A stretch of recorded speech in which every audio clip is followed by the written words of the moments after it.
Bir kişi İbrahim пайғамбарға келіп, "О Исхақтың атасы, мен күнә қылуда чектен аштым. Менің күнәлеріме тосқауыл болып, ал эми жүрегіме қорған бола тұрғандай, нәрсе сунуштачы" деп сұранды.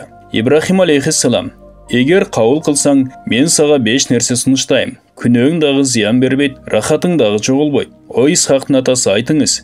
Биринчиси, Аллахқа тоң мойындық қылгың келсе, анда ал берген ырыскыны жебегин. Кантип, жер бетинде бардык ырыскага таандык болсо, мен эмнени жейм? Жигит, анын ырыскысын жеп ага тоң мойындық кылган жакшылыкпы?" Жигит жок деп жооп берип, экинчи шартын сурады. Эгер күнөө баш ийбестик кылгың келсе, Аллахтын жер бетинде элдерге берген конуштарында жашабагын. Батыштан чыгышка, түндүктөн түштүккө деги эле койчу. Жер аламы Аллахка таандык болсо, мен кайсы жерде жашайм, деди жигит. Жигит, сага ырыскысын берип, жерине жашап жаткан затка баш ийбөө жакшылыкпы? Жок, албетте, жакшылык эмес, деп кийинкисин сурады. Сен анын ырыскысын жеп, жеринде жашап жатып, баш ийгиң келбесе, анда сени эген көрбөй турган жер тап дагы, ошол жерден күнөөлөрүңдү кыла бергин, деди Ибрахим алейхиссалам. О Ибрахим, ал заттан эч ким жашырына албайт. Жада калса ичиңдеги сырыңды билет. Кантип андай орун табам? Жигит, ырыскысын жеп, жеринде жашап, жана ал сени бардык жерден көрүп билип жатса, күнөө иш кылганың жакшылыкпы?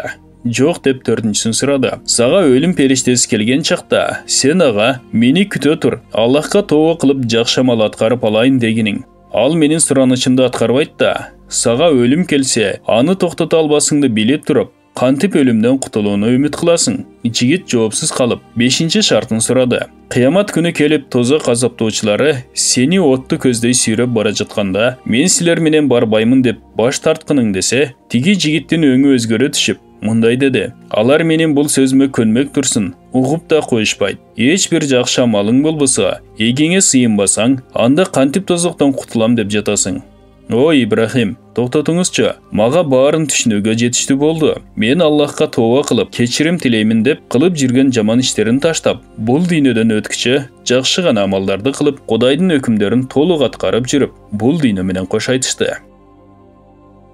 Азыркы Афганистандын аймагындагы Балх деген шаарда ата теги Али радиаллаху анхуга кошулган бир киши үй бүлөсү менен кыйын жашоодо баш калкалашкан. Анын аялы да ошол тектен болгон. Мындайча айтканда, пайгамбарыбыз саллаллаху алейхи вассаламдын неберелеринен болушкан. Күйөөсү каза болуп, аялы душмандардын күлкү балесинен коркуп, шаарды таштап чыгып кетет. Жолду каттуу, ызгаардуу шамал болгон. Ага карабастан Самарканд шаарын көздөй бет алат. Шаарга жеткенде кыздарын мечитке таштап, өзү тамак аш издегени борборго чыгат. Баратып топтолгон эки топту көрөт. Бири мусулман аксакалды тегеректеп турган болот. Экинчиси отко сыйынган мажусийди тегеректеп турган болот. Алгач мусулман аксакалга барып, өзүнүн кыйынчылыгын айтып жардам сурайт. Тиги карыя: "Сен пайгамбарыбыздын күйөө баласынын ата тегинен экендигиңди далилдеп берчи" дейт. Аял шаарга жаңы келгендиктен, бул жерде аны эч ким тааныбастыгын айтса, анда эч кандай жардам бере албайм деп аксакал баш тартат. Аял айласыздан мажусийге барып, өзүнүн муктаждыгын айтып, мусулман аксакалдын баш тарткандыгын кабарлайт.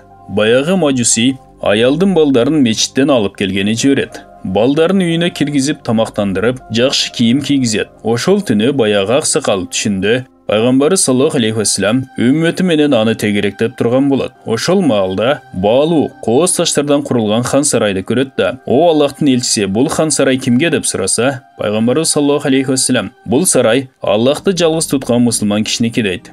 Андай болсо, мына мен Аллахты жалгыз туткан мусулман пендемин. Сен чыныгы мусулман экендигиңди далилдечи, деди пайгамбары саллаллаху алейхи вассалам. Муну уккан аксакал таң калып калат. Сага менин неберелеримден болгон аял келгенде, сен ага далилиңди бер дедиң. Эми сен дагы мага далилиңди бергиниң, деди Мухаммад саллаллаху алейхи вассалам. Ойгонуп алып ката кетиргенин сезип, ыйлап жатты. Шаарга чыгып, баягы аялды издеп жөнөйт. Мажусийдин үйүндө экенин билип, ал жакка барып аларды берүүсүн өтүнөт. Ал баш тартат. Ошондо карыя 1000 динар сунуштайт. Мажусий ага: "Мен сенин өтүнүчүңдү аткара албайм. Алар менден жардам сурашты. Аларды үйүмө киргизип жардам бергенден кийин үйүмө береке толду" дейт. "Жок, сен аларды мага сөзсүз беришиң керек. Сен талап кылып жаткан нерселерге мен татыктуумун жана сен көргөн хан сарай мен үчүн жаралыптыр. Сен ислам дининде екеніңді дәлелдеп бере аласың ба?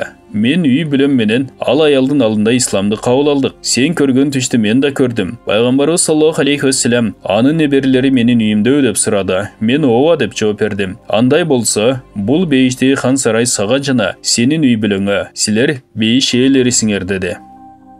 Бұл баян Жүректердің шам чырағы аталыштағы китептен алынды. Урматтуу мусулман бир туугандар, биздин Иқро медиа каналыбызга катталыңыздар.